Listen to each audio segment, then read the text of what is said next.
Hey everyone, welcome back to Tipped Out. Neon here, and today we're just going to briefly talk about the new Hall of Heroes that ComTOS released. I know it's like a little late, but I wanted to just put my 2 cents in just like everybody else's quickly here, and just to let you know what I think about Conrad. I've heard a lot of people complaining that, they're going to feed him and whatnot. I'm going to say right away, remember people complain about Diaz? Now look how big Diaz is, right? That's just one example of someone that is being essentially is very popular now from Hall of Heroes. So let's try to remember that, Contos doesn't do anything for stupidity. It's all for a reason, right? So I'm going to farm one. I think everyone else should. I'm probably only going to be able to get one because I'm not crazy good. So like most people probably will only maybe get one or two. I'd suggest farm one. If you're not going to use it, at least put it in storage. He'll be useful. So let's quickly look at his skills, which most of you all know, but we'll just do a quick review for the sake of the video. And what do we got here? Where is he? There he is. He looks sweet. I gotta be said, Conrad is so cool looking. All right, there's his base stats. He's an attack monster, a little bit lower stats there on the natural when he's at his 5-star stage there. But I've heard this multiplier on his third skill is really high. But we'll get into that in a sec. First skill, Deadly Blow, unleashes a fatal blow on an enemy, disturbing the enemy's target's HP recovery for 2 turns with a 50% chance. That is skill upable to about like 80% chance, something like that. Really good for raids, and can be really good against a TOA as well, somewhat. Single target. This is the better one for TOA. Deadly Wave, inflict damage proportionate to your HP to all enemies and weakens their attack power for 2 turns with a 75% chance on each target. Really good for TOA. That's why I might be thinking a Despair build on him, which is not good for raid. But for me personally, I'm not into the raids yet. I'm in TOA. I'm trying to beat TOA before I can start beating raids or dungeons too. And Despair is better. Well, Despair and Violent I think are the two builds I would go on this guy. Trade.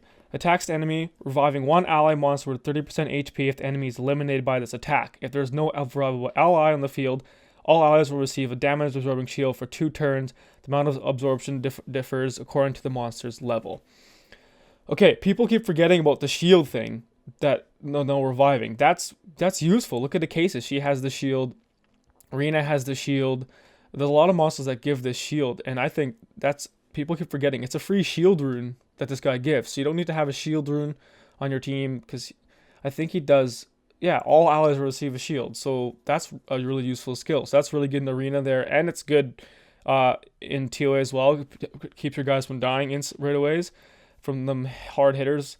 And killing the guy and reviving is super good. I don't personally have a Bernard. I have a Bernard. I personally don't have a Briand or any reviver, so this Conrad is going to be my reviver. So I need to make sure that I can use his revive, and if I can't use it, that he helps keep my guys alive anyways, right?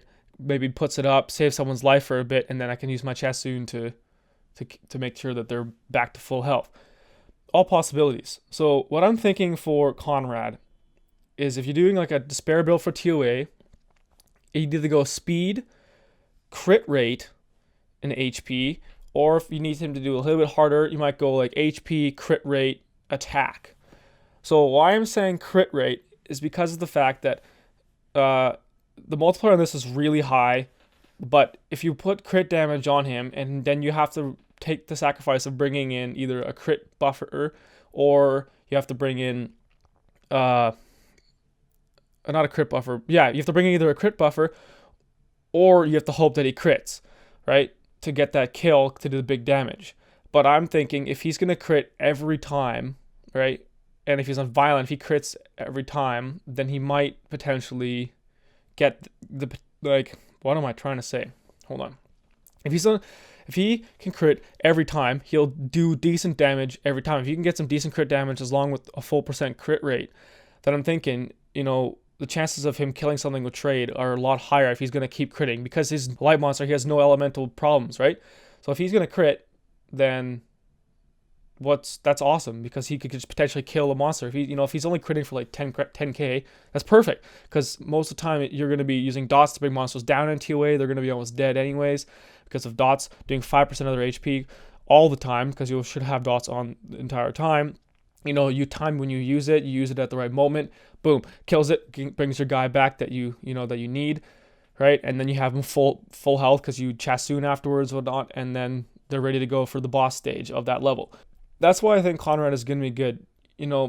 People always forget that monsters in this game have there's a reason this monster's in this game. People have to remember that. Yeah, people might think, oh, he's food. He's a light monster. He's really cool. He's rare. Add him to your collection anyways. But don't forget, his first 2 skills are super usable, right? They're not terrible skills. Okay, I have an Arnold, and I use Arnold's amazing because of his 3rd skill too, right? But he has the exact same first 2 skills, but Arnold's 3rd skill is not the best when it comes to TOA. Now, Conrad, on the other hand, I think has a better 3rd skill for when it comes to TOA. So he's going to replace Arnold for some of my TOA teams if I run him Despair. If you run him Violent, then you can maybe put him in raids. Trade's not going to help as much, but it will put shields on your guys, which might take some of the damage that dragon's going to do. Keep that in mind. Anyways, that's just my 2 cents on Conrad. I think you definitely should farm him. If you think I'm completely wrong and you think that my crit rate idea or whatnot is stupid, that's fine. Let me know in the comments below what you think you should rune him as. Obviously, there's many different ways to rune him. You could go super tanky, make him just someone that revives just at the last bit. He'll kill a monster with maybe a little bit of health to bring someone back. Whatever you like. If you don't think he needs to be super fast, let me know. I'd love to hear what you think because I want to know what the best build is so that when I finally get him this weekend, I'm going to rune him right away and get him awakened. And, I'm trying to get him to 5 stars as fast as possible so I can show you guys somewhat of what he can do with the runes that I have built with him. So, yeah, let me know in the comments below. Don't forget to like and subscribe if you like this video. And, as always, we'll see you in the next one. Bye-bye.